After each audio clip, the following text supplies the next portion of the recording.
খন্দকার ওয়ালিদ আলিফ। আমি একটা কবিতা বলবো। কবিতার নাম আমাদের ছোট নদী। আমাদের ছোট নদী লিখেছেন রবীন্দ্রনাথ ঠাকুর। আমাদের ছোট নদী চলে বাঁকে বাঁকে, বৈশাখ মাসে তার হাঁটু জল থাকে। পার হয়ে যায় গরু, পার হয় গাড়ি, দুই ধার উঁচু তার, ঢালু তার পাড়ি। চিক চিক করে বালি, উঠানায় কাদা, এক ধারে কাশবন ফুলে ফুলে সাদা। কিচিমিচি করে সেটা শালিকের ঝাঁক, রাতে উঠে থেকে থেকে শিয়ালের হাঁক।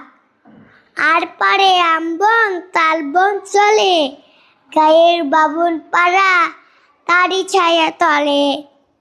তীরে তীরে ছেলে মেয়ে নাহিবার কালে, গামছায় জল ভরি গায়ে তারা ঢালে।